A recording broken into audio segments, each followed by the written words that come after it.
Hey, Master of Speed, it's the defeated Terra Master. Back again, as promised, with the deck profiles that we tested for you, which you watched yesterday, but for us it was like, 10 minutes ago. The magic of the internet. Anyway, yes, truly. That was weird. Don't ignore the fact that the screen just changed.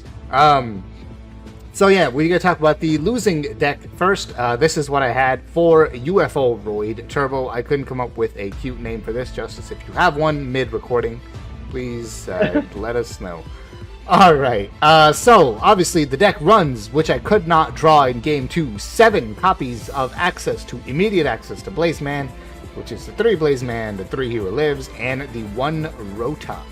So, as you saw, even 7 sometimes is not enough. Although it was enough for you. Alright. Obviously, you have the Merger Call as what you're supposed to set in the back row once you've summoned your UFO-roid fighter. Which, obviously I hard drew both of those. My 2 of, but I didn't draw a single one of my 7 of. Makes complete sense. Yep. Winning Book strikes again. Yeah, seriously. 2 poly, so that you can go into 2 fusions. The second one could be your second UFO-roid fighter, or if you have some weird combination of 2 Blazeman still around, then you can go into Nova Master. So there's 2 poly for that, because you don't want your second Blazeman summon to be completely useless, so there's that reason for that too. Roids, you obviously need UFO-roid because it's your material. Mixer searches your UFO-roid in addition to your skill, since you want to try to use your skill as often as possible to search the counter trap. Disposable learning device, shout out to Blitz Dungeoneer for playing this in a bandless locals with the Roid City field spell. It basically, it's free destruction because it comes back at the end phase if you want it to with your skill card. And then the turn after, if your UFO-roid survives, you can just boost it up, which is pretty cool. Because one of the weaknesses of this deck is you kind of cap out at 2400 attack until the very, very, very, very late game where you can activate Mixer-roid's ability in your graveyard, right? But until that point, you are capped out. So this is very nice to have for that reason too.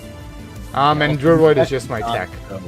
This deck does not go to very, very, very late game. There is no very late game with this deck. no, I guess not. Right? Yeah, you either win with counter trap, disrupting their attempt to out your UFO-roid, and then just win on the crackback, or you probably just lose. So it's a very one-trick pony deck. So that's why the series is called Cope or Hope, because this time you probably get to answer Cope. So congrats. But yeah, Justice, you have any thoughts on this? Yeah, the deck is very one-dimensional.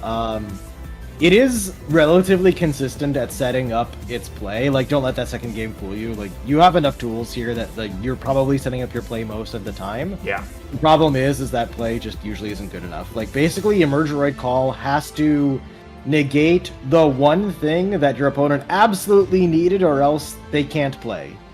Right. And if you do that, if you negate that one important thing, you might just win. Yeah. Otherwise, you probably don't. Right. And then the plan is, like I said, you Emerge Call Graveyard Effect to recycle, whatever Roid, probably Mixer, right? Yeah. You hope.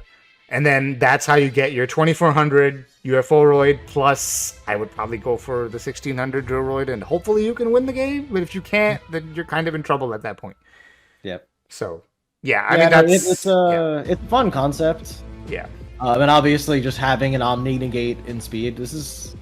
No, not our first, because, like, CV is kind of an Omni-Negate, right? But, like, this is, it's very rare that we get something like an Omni-Negate in speed, so, like... Yeah. It's definitely something worth playing around with, but, yeah, what you need to do to actually make it live, and what you have left over after that is probably just not enough. Right. Yep. Alright, so, so the extra deck is basically just, you have your 2 UFO-roid fighters, in case that's what you have to use both polys for. Nova Master at 2 for the same reason. You might have to use both polys on Nova Master somehow. And then there's your 2 big Mixer-roid endgame things if you somehow make it that far, which is Necroid Shaman. And yes. And Super Vehicroid Jumbo Drill, obviously, if you can somehow get that graveyard to 8 machines. But yeah, definitely a possibility with your deck that has 7 machines in it. Well, and UFO-roid fighter. So haha, got him. It is, you fool. You dare doubt me? Okay. But yeah, that's that. Real quick, side deck is 2 Mind Crush because, you know, you saw me use it against the 7s for good effect. I lost anyway because, you know, not drawing Blaze Man is a special skill of mine. And then second Ufo-roid in case your opponent's on some kind of stall garbage where you can just, like, you know, say, hey, it doesn't matter, fool. DD Crow for graveyard shenanigans. I feel like there's a lot more graveyard-focused stuff in Midterm Box than we've had previously. At least the potential for it. Yeah, potential for it, for sure. Yeah. Straight Flesh because Crystal Beasts are still very strong. And Loud Cloud because I'm running Fires and Winds. I don't know, okay? The side deck was thrown together last minute. Yeah. Alright. But yeah. Alright. This is probably the first Cope deck, but let's go on to a little bit of hope here, which is Cloud 7, sorry. Yeah. Cloud 7. Yeah, I do want to give a shout out. The deck is named very specifically as it is because Cloud9 is my favorite esports team, and that is how it is. It's Cloud, there is no space in the number 9, so does Cloud 7 the same way. So, yes. Alright, so I will say that the skill Beware the Brothers Paradox is definitely one of the most interesting skills we got in the Midterm Box. Yeah. I'm not saying it's necessarily going to be a tier 1. Any version of it is going to be tier 1, not necessarily. Maybe, who knows. But it definitely seems to have potential. The fact that you only have to reveal a Kazujin, Suijin, or Sango once, and then it's just online the rest of the duel, feels almost like a mistake by Konami. That, like, no, really, I don't know if that's what they intended, but that is what it is, so yep. Errata coming soon to a Konami blog near you. Right? Yeah. So Terramaster originally sent me a list. It had a few more cards in it, some other stuff. I trimmed down the list a little bit. I think you sent me 24 cards. I got it down to 21. We are using Book of Moon as the 3 of here. There's definitely an argument for Breaker as your 3 of, or some mix of Book and Breaker. Yeah. I just decided to keep it as Book right now, because you actually have a total of 9 normal summons, really, with the 3 Black Terrors, the 3 Volcanic Rocket, and 3 Shells. If you have to use it as your normal summon, you can. And then our tributes, we have the 3 Kazujin, the 3 Sangha. You skip the Suijin just because the Legendary Ocean can potentially mess you up. Yeah. Whether this ends up actually being the right way to go, time will tell as the meta shakes out and see, like, if Legendary Ocean actually has enough representation for that to matter. If it doesn't, you probably run Suijin over Sangha, or over Kazujin, rather. Oh, wait, no, you don't. Not in this build? Yeah, not in this build, because we have Loud Cloud. Loud Cloud. You have to. So that was sorry. I almost forgot the whole purpose behind the Loud Cloud thing. Yeah. So in this build, no, you want your wind monsters. That's right. Which, funny enough, Black Terra is a wind, but almost doesn't work because it goes back to your hand if you tribute it. But if you have to like set it and let it get destroyed by battle, it's in the graveyard. So cool. Yep. Because it being returned to the hand is mandatory, not optional. Yeah. If only. If only. So there's like sort of synergy there, sort of not. So that's why we're only running the 1 Loud Cloud though, because it's not the focus of the deck. No. It's just something that you can do later on, which is very cool. I think. It's an excellent finisher, which is yes, and that's exactly how you want to use it. So I think the 1 copy is correct. It's not focus. But yeah, when one of your Kazujins is in the grave, Black Terror maybe hit the grave from battle, so you set it, whatever. Loud Cloud can come out later in the game, pop something, gain a bunch of attacks, swing in, win the game. Very cool. Yep. So to round out our fire portion of the deck, we went with the Volcanic Engine. Rocket is just a really solid beater. Honestly, just 1900 is really good. Yep. It just is. It searches your Blaze Accelerator, so that's deck thinning, which is great.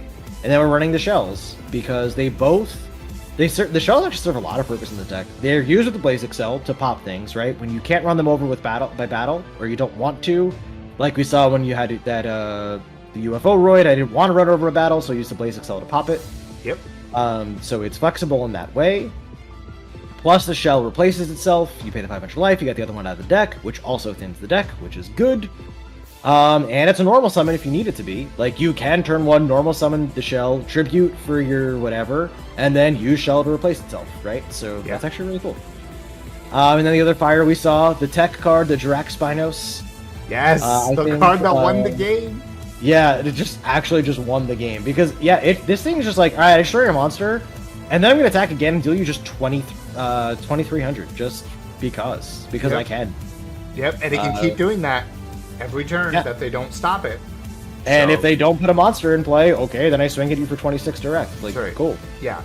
And I think we were talking about this deck, and we were like, we don't want to see this deck played as a stall deck, you and me. Right. Philosophically speaking. Yes.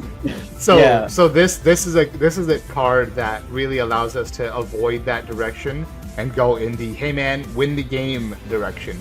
Which Right, I and it's prefer. also like why I'm comfortable running 21 cards and not, having to run 24, 25, or even 30. Yeah. Because we're not playing this as a stall deck. This is being played as a more aggressive deck. Yes, you can take a turn with Blaze Excel. All right, you skip your battle phase. Sometimes you need to do that, but that's okay, right? Right. So again, running Book of Moon as the 3 of, it's just a very flexible card. Sometimes just, allow, like you saw against like UFO-roid fighter, right? We'll turn it face down now. It loses all its stuff. Not that that's a huge meta threat. But even against opposing sevens decks, right? When they have their Kazujin or their Sangha out, all right, well, now you put it face down, you can actually, well, no, you attack in, they can actually still use the effect. Right. Yeah. But it can be used as a battle trap, so to speak. It's just a flexible card. Right. And it just sometimes allows you to make plays that you couldn't make otherwise. Yeah. So yeah. Now, again, if you would rather play something like Breaker over this, that's certainly defensible. Yes. If you want to say cut down on the amount of Black Terra, cut down on Book of Moon, add Breaker, I think that's definitely a way this deck could go. Absolutely. What I will say is one of the reasons why I like the book as the spot there is, again, it's just a little more flexible, but also I hate Waking the Dragon, and I'm really tired of hitting that card. It's just tired of it, and I hate it. And honestly, this deck does not care that much about back row. Like, Floodgate doesn't stop you. Stops you that turn, that's it. It's basically a Book of Moon, because you can just tribute over the set monster next turn. Yep. You're usually only putting, like, one monster in play, so, like, Wall of D isn't that big a deal. Widespread, okay, that might hurt, but, like, hopefully you have a Book of Moon set or something, so that you can live, and then you just go right back to doing your thing next turn. Right. So, this deck doesn't care as much about back row as some other decks might. Yeah. So, that's why I have to keep the Book of Moon as well. So yeah, I like the build. I think it's cool. I really do. Is this going to be like a very good deck? Nah. Maybe. Fun. Yeah. Yeah, it might be.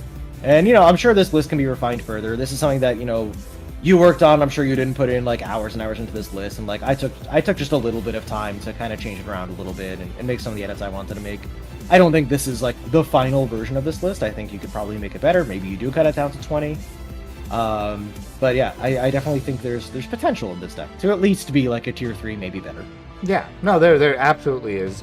This is probably the best skill from the box. Yeah, that's very possible for sure. And As far as the side deck goes, kind of the same way as you did. This was kind of just thrown together, to be honest. yeah. Ladybug is for like Yeah. if you are against that stall/burn matchup and you do have to sit a little bit until you find, say, like your Blaze Excel to start popping their monsters or your Loud Cloud to start, popping their back row or whatever. Ladybug allows you to survive until that point, so there it is. Yep. Jinzo against decks that are running too many traps you need to deal with. Again, I know we don't care a lot about them, but sometimes it's useful. Yeah. And the last 3 cards are anti-defense cards, really, because again, we are trying to play this more aggressively. So you have a Shield Crush to get rid of defense position monsters, which technically clashes with the final attack orders, but I would still side them both in, because if you draw one or the other, they're both good. Or if they out your final attack orders, then Right. then you can still have the Shield Crush for the finish. Yeah, so the final attack orders are basically, no, you cannot turtle up against my deck. Yes. That plus the Spinos. So, like, it just gives you options. I'm sure, again, the side deck should change. I'm sure it will. Again, it's very meta dependent, though, and we don't know what the meta is yet, with the box being brand new. Yeah. So, adjust as you see fit. But yeah, as I said, I think there's potential for this deck, for sure. I think there was 2. Yeah. Cool. That's all I had. Anything else you wanted to talk about with it?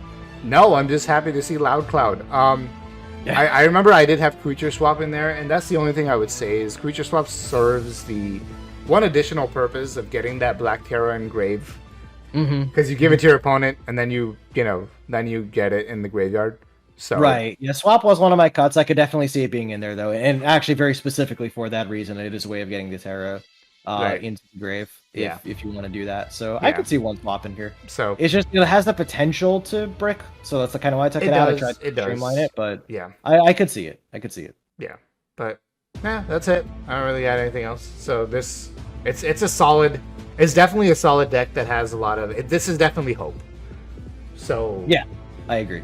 We will see how much hope it is, and how much it's played, and how much it, yields results. But there's definitely something there. So Yeah. we'll see what it is. All right, so I'm having fun with this now. So for those of you who watched all the way through this video, A, thank you, we appreciate you. B, leave a comment.